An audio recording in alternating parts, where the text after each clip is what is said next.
it actually has 7 functions. One of which, ito yung pinaka-obvious, is the weaving, training, and technical support, which we are actually already doing through our Textile Academy. Ito po yung training sa basic at saka advanced handloom weaving, even the digital loom designing, even digitizing, etc., etc.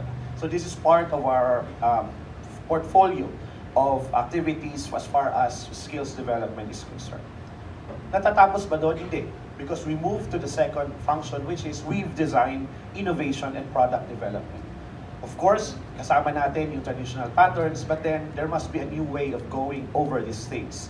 Thus, our way of using up-to-date technologies to be able to develop new weaves and to be able to perfect them for specific applications. Actually, ang pinagtatawanan namin po dito is, nakakatawa minsan na yung bag mo, nabili para ng isa, yun yung damit niya. O di kaya yung cobre kama, bila palang ginamit siyang throw pillow, ginamit din siyang damit. So there are a lot of things that has to be understood on these textiles para wag nating ipilit yung hindi naman po pwede. Ibig sabihin, if it's meant for clothing, then it is meant for clothing. It has a set of standards. Which leads me to the third, quality assurance or quality assessment and standards development. There are different fabrics that are expected for different applications. Huwag natin silang pagsama-samahin. Kaya yung iba nagtataka, bakit ang tigas-tigas? Eh kasi po, kumpre kama po iyan, hindi naman po yung pandamit. O di kaya, ginamit mo siyang vest, eh hindi naman parang dyan, pang lampshade naman pala siya. So, these are things by which we have to work closely with our stakeholders as well, because it has gone beyond science. It already goes into consumer behavior and consumerism as a whole. So part din po ng standards na to is a collaboration with the Department of Trade and Industry, because we are part of the Technical Committee 18 on textiles.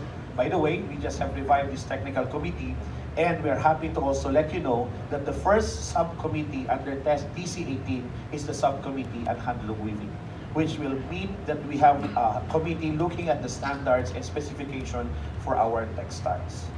The fourth of the functions of this handloom weaving center is weave machine engineering or weaving machine engineering.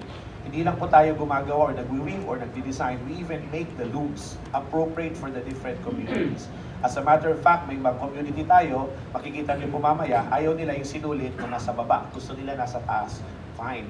This is where the engineering comes in.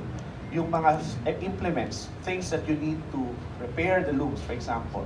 You'll see later on, I'll not preempt, some of the more advanced ways by which we could actually make shuttles or make implements for our weaving machines. And, wala yung script ko. And the fourth, nasa fifth na ako. The fifth is the Philippine Handloom Weaving Festival. So it's a take-off. I don't know if it conforms with the one you're seeing in the slide. But the Philippine Handloom Weaving Festival is a take-off from the Handloom Weaving Conference that we've been holding regularly. The difference of this festival is hindi gobyerno or hindi kami ang nagsasalita. Ang nagsasalita are the weavers. We have to listen to them because I think they know better in handloom weaving than we do. We listen to them because they are also the source of further innovations as far as the loom, weaving, etc. etc.